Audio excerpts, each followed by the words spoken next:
Prologue, Blue Mountain, Virginia, Holocene, Epoch. I'm writing this from a place I never thought I'd see again. A home.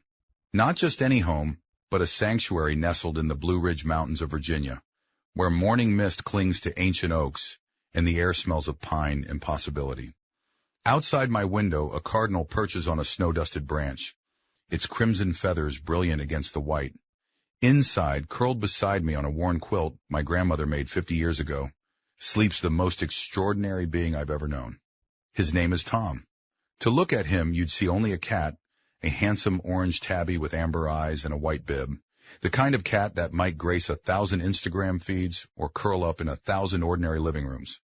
But Tom isn't ordinary. He isn't even, strictly speaking, a cat. In the story I'm about to tell you, the story of his secret life across millennia, his encounters with humanity's greatest minds, his mission to save our species from itself, sounds like fiction, but I will allow the reader to decide. But I'm getting ahead of myself. That's the privilege of the dying, I suppose, to skip ahead to the ending, to the part where meaning crystallizes from chaos. And make no mistake, I'm dying. We both are. Tom's ancient body is finally failing after thousands of years of service to a species that has, more often than not, disappointed him. And I've been dying for longer than I care to admit. I just didn't know for how long until Tom found me.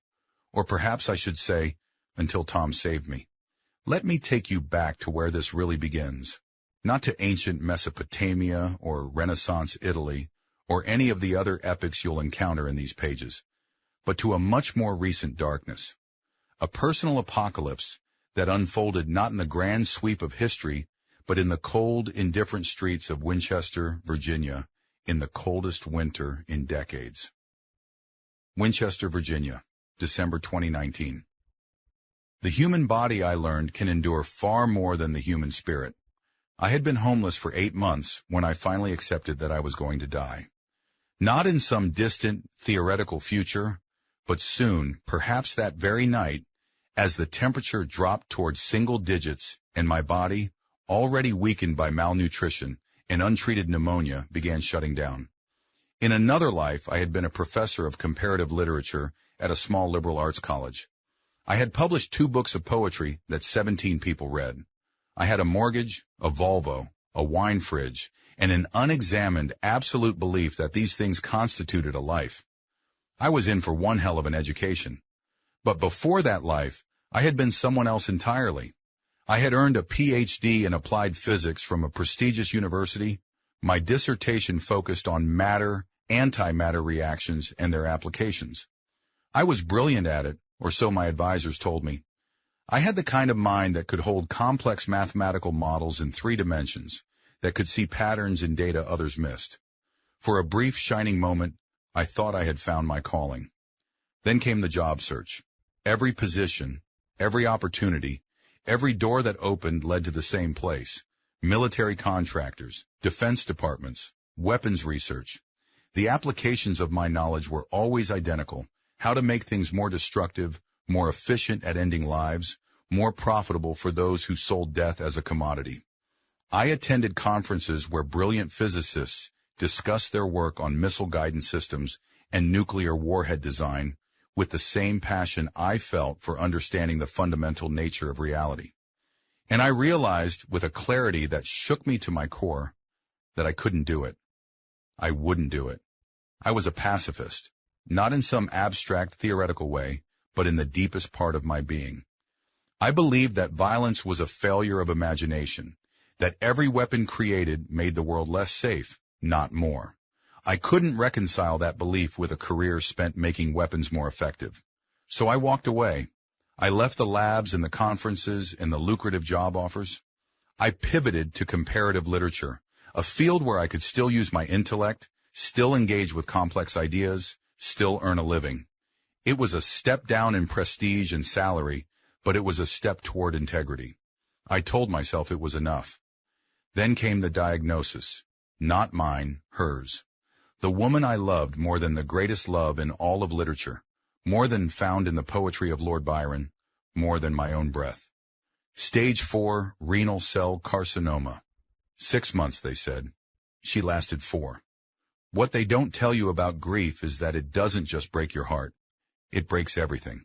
Your sleep, your appetite, your ability to grade papers or remember why Dante matters or show up to department meetings, to pay the mortgage, answer emails, get out of bed. The college was understanding at first, then concerned, then regretful, then done. I told myself I'd find another position. I told myself I'd finish the book I'd been working on. I told myself a lot of things in those first months after her death, and every single one was a lie I needed to believe just to survive another day. The savings ran out in June. They repossessed the Volvo in July. By August, I was sleeping in my office at the college until security found me and gently, apologetically, escorted me out. By September, I was in a shelter.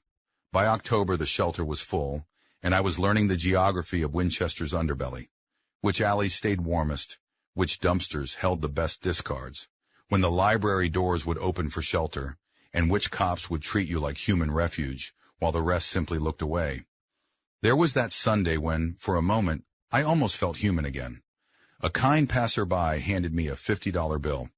I had been deep in survival mode for months, so I walked into the little espresso bar on the Old Town Mall, the one with the rainbow flag flying proudly out front. At university, they had taught me that flag meant love and acceptance. It didn't take long for the owner to summon 2 Winchester police officers. They escorted me out with a warning, come back and I'd be arrested. So much for love and acceptance. I stood on the sidewalk afterward, the $50 bill still warm in my hand, and something inside me cracked open. Not from the rejection, I had grown used to that, but from the sheer stupidity of it all. By December, I'd stopped pretending I was going to climb back out. The night Tom found me, I was huddled behind a dumpster in an alley off Braddock Street, wrapped in a sleeping bag I'd pulled from a donation bin and 2 trash bags I'd fashioned into a makeshift windbreak. My lungs rattled with each breath. My fingers had gone numb hours ago. I hadn't eaten in 2 days, unless you counted the half bagel I'd found in a coffee shop trash can, and even that had come back up an hour later. I wasn't thinking about Dante anymore. I wasn't thinking about antimatter. I wasn't thinking about poetry or love or loss or meaning. I was thinking about warmth, about sleep, about how easy it would be to close my eyes and let the cold do its work. I had, in fact, decided to do exactly that. I remember pulling the sleeping bag tighter around my shoulders. I remember the strange clarity that comes at the edge of things, the way the streetlight at the end of the alley seemed almost beautiful, the way the distant sound of traffic became a kind of lullaby. I remember thinking about her, about whether there was anything after this, about whether I might see her again.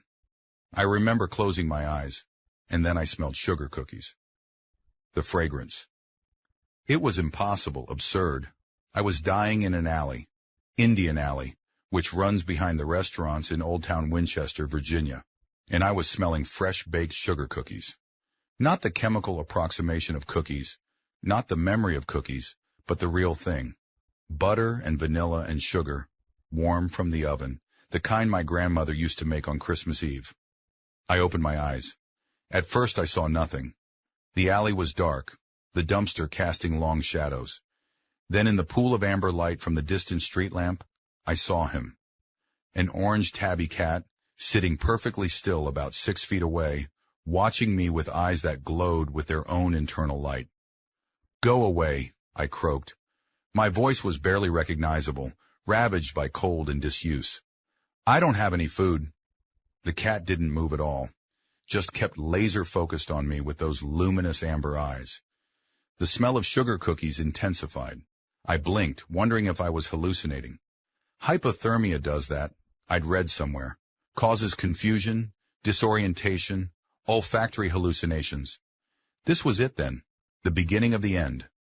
Soon I'd start feeling warm, start taking off my clothes, start seeing things that weren't there.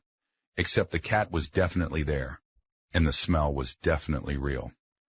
You're not real, I told the cat with the absolute certainty of the dying. Cats don't smell like cookies. The cat tilted his head, and I swear to God he smiled.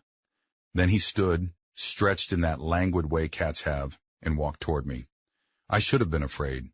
I'd seen enough feral cats in my months on the street to know they could be vicious when cornered or threatened. But I felt no fear, only a strange, bone-deep curiosity that cut through the fog of hypothermia. The cat stopped about a foot away. Up close, I could see he was beautiful, well-fed, well-groomed, with a pristine white bib and white paws that looked like he'd just stepped out of a bath. Not a street cat, then. Someone's pet, probably, out for a nighttime prowl. "You should go home," I whispered. "It's too cold out here for a classic fella day like you." "Sorry, I mean house cat. When I'm intoxicated, or it seems, when I'm mostly dead, my vocabulary leaks out. I'm a scientist, or at least I was that, and a lot of things." The cat stepped forward and pressed his head against my hand. The warmth hit me instantly, shocking in its intensity. Not just the physical warmth of his body, though that was remarkable enough, but something else. A heat that seemed to radiate from somewhere deep inside him, flowing into my frozen fingers, up my arm, spreading through my chest like vodka. I gasped. The cat began to purr. It wasn't a normal purr. It was deeper, richer, resonant, less a sound than a vibration I felt in my bones, in my teeth, in the stuttering rhythm of my failing heart. And with that vibration came something I can only describe as presence. Not just the cat's physical presence, but something vaster, older, infinitely patient.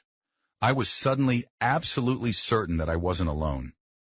"Who are you?" I whispered. The cat looked up at me, and in his eyes I saw something that should have been impossible. Intelligence, recognition, compassion, and something else, amusement.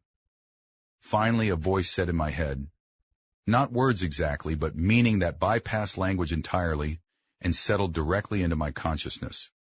"I was beginning to think you'd never ask." I jerked my hand back. The cat sat down, still purring, still watching me with those impossible eyes. "I'm hallucinating," I said aloud. "I'm dying and I'm hallucinating." "You are dying," the voice agreed, "but you're not hallucinating.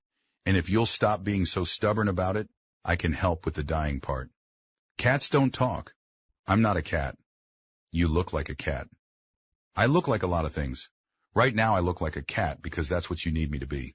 Also, humans are more likely to trust cats than, say, a pillar of fire or a burning bush. Your species has gotten very particular about its miracles."